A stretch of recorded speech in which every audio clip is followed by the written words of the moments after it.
Olá! Sejam bem-vindos ao nosso quadro Imobiliário em Pauta. Aqui nós vamos falar toda semana vídeos como se fossem mini aulas de temas que vocês irão escolher ou eu vou escolher. Essa semana eu fiz um quiz para que vocês escolhessem o tema desta aula inaugural.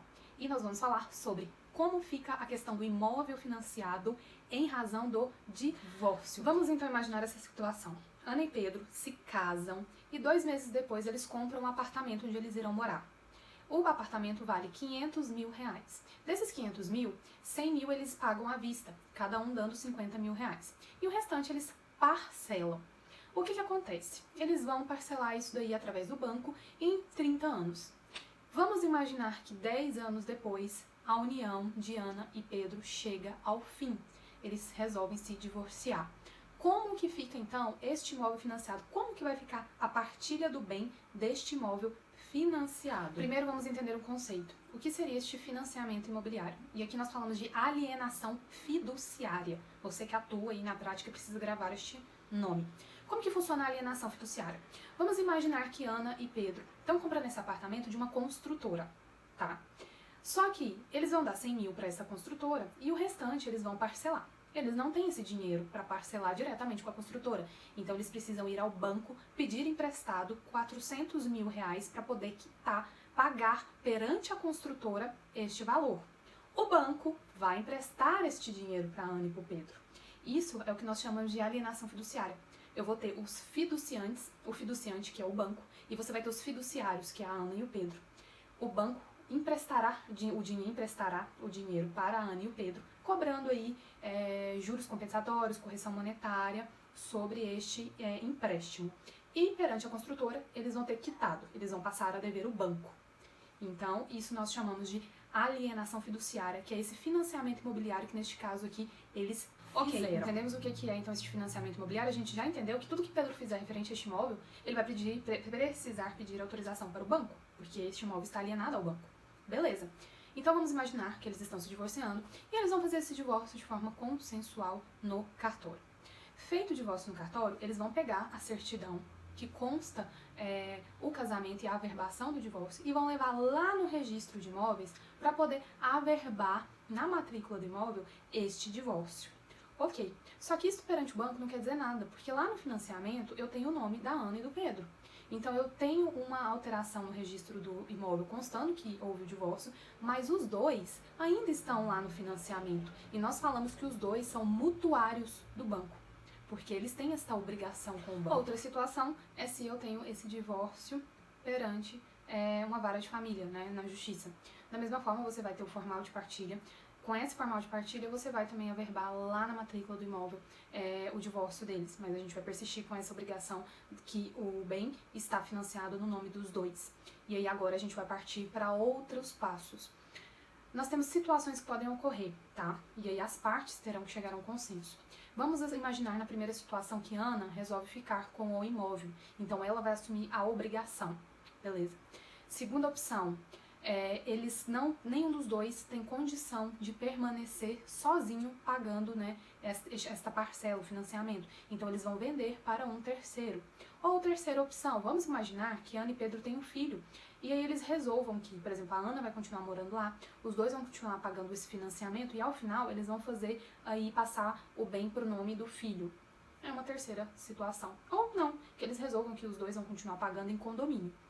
Pode ser uma opção também. Ok, indo para a primeira opção. Se um deles vai assumir o financiamento, você tem que tomar cuidado na hora que você estiver fazendo essa mediação entre as partes, porque o banco ele precisa autorizar de forma expressa que esse financiamento passe para o nome de um deles. E o banco irá analisar se aquela pessoa, ou se a Ana ou se o Pedro, tem condição de assumir esse financiamento sozinho. Porque vamos supor que a parcela seja de 3 mil reais e um deles ganhe 5 mil.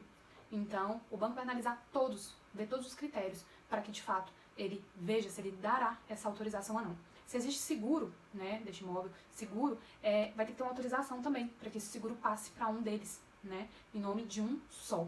Então essa é a primeira opção, é bom que você tome cuidado, porque na hora de mediar a gente chega a determinados acordos e depois a gente vê que não é bem assim, que não vai ter como fazer. Então a primeira opção é essa, tem como sim passar para o nome de um deles, mas terá que verificar primeiro junto ao banco se tem esta possibilidade, se um deles vai conseguir assumir esta dívida, tá? E lembrando que quem assume, né, a gente tem uma previsão expressa lá no Código Civil, no artigo 299, que fala, né, que é possível sim que um assuma a obrigação do outro, mas desde que o credor, de forma expressa, autorize. Então a gente tem autorização legislativa para isso, artigo 299 do Código Civil. Na nossa segunda opção, os dois irão continuar pagando, né, o financiamento e eles vão continuar em condomínio. Ok, o interessante, o importante é que escreva isso lá no divórcio, que conste isso da escritura pública, né, do divórcio. E de preferência, se vocês não quiserem colocar todas as cláusulas, como que vai ser lá, fazer um contrato particular entre as partes, porque a partir daquele momento você vai ter um condomínio geral entre os dois.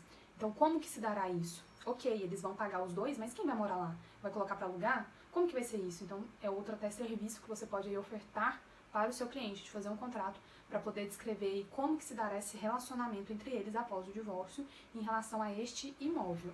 Agora, terceira opção, nem os dois dá conta de assumir esse financiamento, fica muito oneroso para as duas partes. E também eles não querem morar lá porque tem toda a questão sentimental. Então eles resolvem vender o imóvel, eles vão apurar o saldo devedor, vão fazer a venda deste imóvel, quitar o saldo devedor e aquilo que sobrar eles vão fazer a partilha ali do valor, tá?